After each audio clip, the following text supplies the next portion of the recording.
Hi friends, ഇന്ന് ഞാനൊരു evening സ്നാക്സുമായിട്ട് വന്നിരിക്കുന്നത് എന്റെ റെസിപ്പിയില്ല, ഞാൻ യൂട്യൂബിൽ കണ്ട ഒരു റെസിപ്പിയാണ്, പരീക്ഷിക്കാൻ പോവുകയാണ്.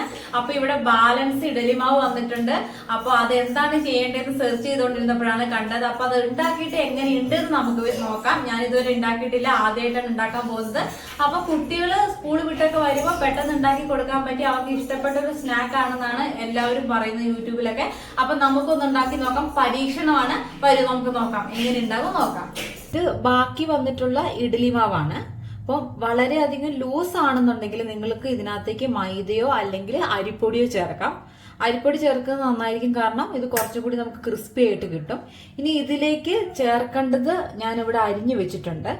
അരിഞ്ഞു വെച്ചിരിക്കുന്നത് സവാള ചെറുതായിട്ട് ഇങ്ങനെ കുനുകുനാന്ന് അരിഞ്ഞു വെച്ചിട്ടുണ്ട്, ക്യാരറ്റ്, പച്ചമുളക്, മല്ലിയില, കറിവേപ്പില, ഒരു ചെറിയ കഷ്ണം ഇഞ്ചി. ഇത്രയാണ് ഞാൻ അരിഞ്ഞു വെച്ചിട്ടുള്ളത്. നമുക്കിനി ഇത് ഇങ്ങോട്ടേക്ക് ഇട്ട് കൊടുത്തിട്ട് മിക്സ് ചെയ്യാം. യൂട്യൂബിൽ അവർ പറഞ്ഞ സെയിം രീതി തന്നെയാട്ടോ ഞാൻ നിങ്ങളോട് പറഞ്ഞു തന്നുകൊണ്ടിരിക്കുന്നേ.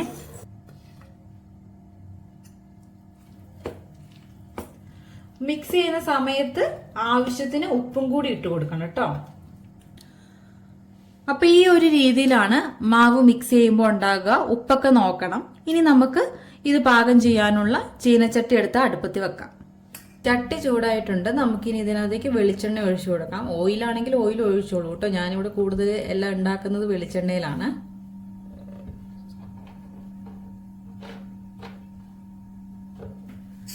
എണ്ണ നന്നായിട്ട് ചൂടായിട്ട് വന്നിട്ടുണ്ട്. അപ്പൊ നമുക്ക് ഓരോരോ കുഞ്ഞി കുഞ്ഞി ഉരുളിയായിട്ട് ഇട്ട് കൊടുക്കാം.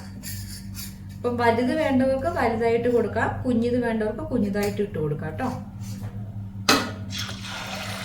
ഞാൻ അതിൽ കാണിച്ചതുപോലെ തന്നെ ചെറിയ ചെറിയ ഉണ്ടകളായിട്ടാണ് ഇട്ടത്. പക്ഷേ ഇതിൻ്റെ ഉള്ളിൽ ഇട്ട് കഴിഞ്ഞപ്പോഴത്തേക്ക് ഇത് പരന്നു പോകുവാണ്. അപ്പോൾ ഇത് നന്നാകുമോ ഇല്ലയോ എന്നെനിക്കൊരു ഡൗട്ട് ഉണ്ടായിരുന്നു. അതാണ് ഞാൻ കുറച്ച് എണ്ണ മാത്രം ഒഴിച്ചിട്ട് ആദ്യം ചെയ്ത് നോക്കാമെന്ന് വെച്ചിട്ട്. ഇത് മൊത്തത്തിൽ അങ്ങ് പരന്നു പോകുവാണ്. കുഴപ്പമില്ല, എന്താണെങ്കിലും ഫൈനൽ റിസൾട്ട് നമുക്കൊന്ന് നോക്കാം.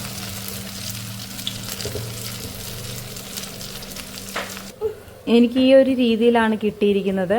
ഞാൻ ഇത് കഴിഞ്ഞതിന് ശേഷം ഇനിയിപ്പോൾ എണ്ണയുടെ കുറവ് കൊണ്ടാണോ ഇങ്ങനെ വന്നേന്ന് അറിയാൻ വേണ്ടിയിട്ട് കുറച്ചും കൂടി എണ്ണ ഒഴിച്ചിട്ട് ഉണ്ടാക്കി നോക്കിയായിരുന്നു. അപ്പോഴും ഇതേപോലെ പരന്ന് തന്നെയാണ് വന്നത്. പക്ഷെ യൂട്യൂബിൽ ഞാൻ വീഡിയോയിൽ കണ്ടത് അത് ഉരുള പോലെ വരുന്നതാണ്, ഉണ്ട പോലെ വരുന്നതാണ്. പക്ഷെ ഞാൻ ഉണ്ടാക്കി കഴിഞ്ഞപ്പോൾ ഇങ്ങനെ പരന്നു പോയി. അതെന്താന്ന് എനിക്കറിയില്ല.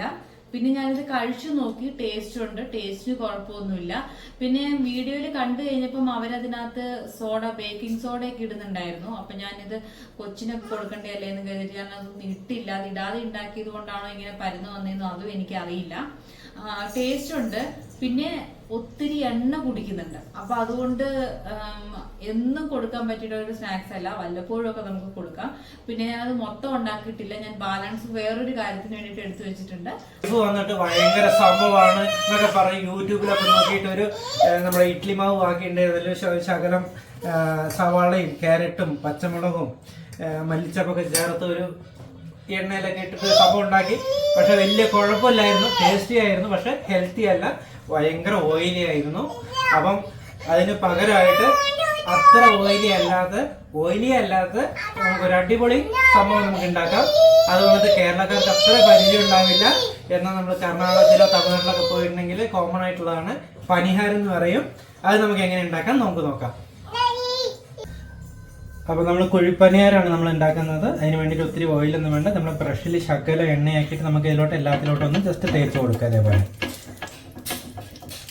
ഒരു ശകലം ബ്രഷിലെടുത്തിട്ട് നമുക്ക് എല്ലാത്തിലും ഒന്ന് ജസ്റ്റ് ഒന്ന് സ്പ്രെഡ് ചെയ്ത് കൊടുക്കുക. അത് നോൺ സ്റ്റിക്ക് ആണ്, എന്നാലും നമുക്ക് ആ ഒരു ടേസ്റ്റ് കൂടുതൽ കിട്ടാൻ വേണ്ടിയിട്ടാണ് നമ്മൾ ചെറുതായിട്ടൊന്ന് ഓയിൽ തേച്ച് കൊടുക്കുന്നത്. നമ്മുടെ ഉണ്ണിയപ്പച്ചട്ടി നന്നായിട്ട് ചൂടായിട്ടുണ്ട്. അതിലോട്ടൊരു ശകലം വെച്ച് നമുക്ക് ഈ മാവ് ഒഴിച്ച് കൊടുക്കാം. നേരത്തെ എണ്ണയിലിട്ട് ഉണ്ടാക്കിയ സെയിം പലഹാരത്തിൻ്റെ അതേ മാവ് തന്നെയാണ്, നമ്മൾ വേറെ സാധനങ്ങളൊന്നും ചേർത്തിട്ടില്ല.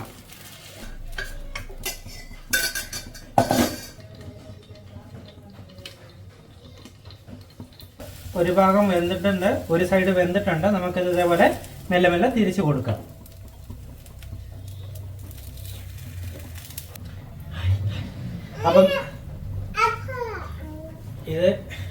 അപ്പം നമ്മുടെ കുഴിപ്പനിയാരം നമ്മളെല്ലാം മറച്ചിട്ട് കൊടുത്തിട്ടുണ്ട്. ഇനി ഇത് വെന്ത ശേഷം നമുക്കിത് എടുക്കാം.